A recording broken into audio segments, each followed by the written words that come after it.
Bashorun shouted in agony. Bashorun looked at King Adewale, who was laughing. Bashorun was so annoyed, he almost killed the king, but the guards stopped him. That day, terror fell on the Bashorun's household. Everyone was crying. Dayo was terribly wounded and might not make it that night, while Damilola was dead. "What a disgrace!" Bashorun shouted. "Adewale has brought shame to me today. He has brought pain to me and my family. I shall destroy him," he shouted. Bashorun immediately summoned his juju chief priest. He requested that the chief priest send a burning thunder that will strike King Adewale dead. But the juju chief priest told him that the king has fortified himself with juju and cannot be harmed. Bashorun ran mad with anger. "How can I let Adewale get away with killing my son? How? I must kill that good-for-nothing king. I made him king and he has turned around to kill my son. You must find a way so I can kill Adewale," Bashorun ordered and walked away. Thankfully, Dayo survived and got better. Bashorun was happy that at least Dayo survived, but he was determined to get his revenge on Adewale. The juju chief priest kept looking for a way to defeat King Adewale. He finally found a way, but it was dangerous because it may backfire to Bashorun. But he didn't care. He was blind with anger and would do anything to finish off King Adewale. So the juju chief priest told him the solution. He had to wait till the full moon in the middle of the night when Adewale's power would be weak. Then fire an arrow. He will shoot the arrow in the direction of the palace and it will kill Adewale. It was the full moon and Bashorun patiently waited for midnight and shot the arrow in the direction of the palace, just like the juju priest directed, and it killed Adewale. Bashorun went to bed very happy. The next morning, Bashorun, who was on the bed with his lovely wife Aisha, was awakened by his son, who brought the news of King Adewale's death. He sat up and laughed. "Of course I know. He deserved what got to him," Bashorun said. Bashorun, who was happy, invited his son to celebrate with him. He tried to stand up, but couldn't. He didn't understand if his body was joking with him. He tried again, but he couldn't stand up. Bashorun shouted, "My enemies have succeeded, oh! Eba mi oh!" He knew that the arrow he shot at King Adewale had backfired. The almighty Bashorun Tokunbo is now crippled. He couldn't move his legs, and as the day went by, he couldn't move his entire body too. His household was shocked and didn't know what to do. They tried to hide the secret. Since King Adewale was dead, a new king had to be installed. Bashorun chose Bola's father, his in-law, to be the king. Because he couldn't move, the king's coronation ceremony was held in his house. Abomination! Never have it been heard that a king is crowned in another man's house instead of the palace. Bola's father was very embarrassed, but thinking that Bashorun was still the ever-powerful man, he couldn't question him. Years passed, and there was still no solution to Bashorun's illness. He was totally paralyzed and needed help to be moved. Because his household respected him, they helped him move. Bashorun's new state didn't make him less wicked. The man was still ever wicked and controlled the new king. One day, Bola came back to Bashorun's house with a son. She reported that her husband Adeyemi, Bashorun's brother, died, so she was now a widow. When Dayo heard the news, he was happy because it meant that he can now have his love Bola back. So, their love story started again.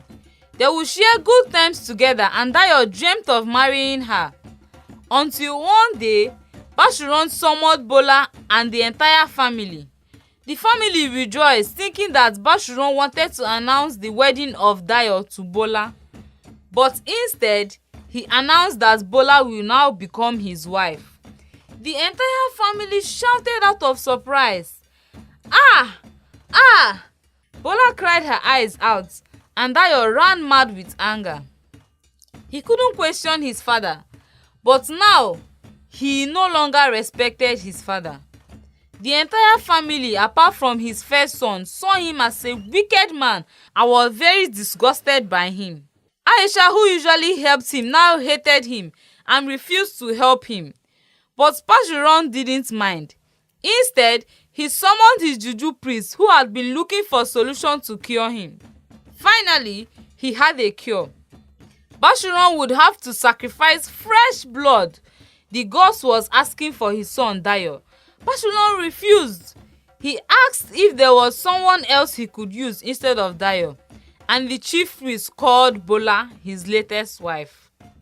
Immediately, Bashorun agreed, ordering the juju priest to start the sacrifice that very night. That night, the life of Bola was taken in exchange for Bashorun's leg. Bashorun regained his legs and could now walk, but Bola died that night. The Bashorun was happy, but Dayo was devastated. No one apart from the juju priest and Bashorun knew the true cause of Bola's death. Dayo suspected his father and cried all day, wishing that he never should have let his father take Bola away from him. But it was already too late. Meanwhile, Bola's father heard about his daughter's death and was so enraged. He knew that Bashorun had something to do with it. He formed an alliance with another king, planning to kill Bashorun. Dayo sneaked into the juju priest's house, drugged him and carried him into the forest, tied him and poured urine on him to remove his juju. He tortured him, urging him to confess what his father did to his lover. He confessed, and out of anger, Dayo killed him and ran away to confront his father. That very night, Dayo sneaked into his father's room and tried to strangle him, asking him what Bola did to him that made him kill her. Bashorun was so shocked. How can his beloved son kill him because of a mere woman? Dayo continued to strangle him, but before he could kill him, the guards came in along with Aki, Dayo's elder brother.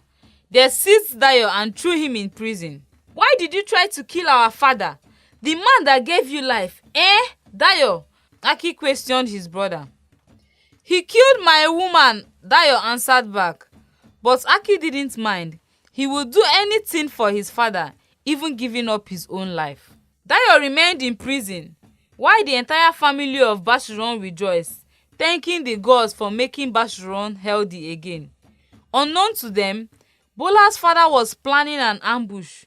Adeyemi, who everyone thought was dead, appeared. Apparently, he didn't die. Instead, he ran away. So he joined forces with Bola's father to kill the Bashorun. He explained to the king the best way to enter the Bashorun's compound.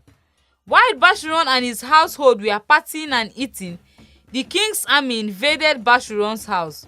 They entered quietly, killing the Bashorun soldier one by one, before it now turned into a violent fight. The whole people partying were now aware of the war, but they were already taken by surprise. Because Bashorun's juju chief priest was dead, he was now powerless. The king's army came in, killing all of Bashorun's soldiers, then his family. Bashorun was inside his room with his trusted guard and his beloved wife Aisha. The army came in. His guard fought but was overpowered. Aisha, who was in the room with Bashorun, denied being his wife, and she was spared. Bashorun and his guards were captured and taken to the king's palace. Dayo, who was still in prison while the fight was going on, found a way and escaped. He found a horse and ran away out of the Oyo Empire. Bashorun and his guard were disgraced for the whole village to see. The villagers rejoiced, celebrating the end of the reign of the wicked Bashorun. They threw dirty things at him and spat on him. The Bashorun and his guard was burnt alive. Before Bashorun died, he promised to be back and everyone would pay for what they did to him. The end. If you enjoyed this story, give us a thumbs up. share and subscribe to our YouTube channel. See you in our next story. Bye.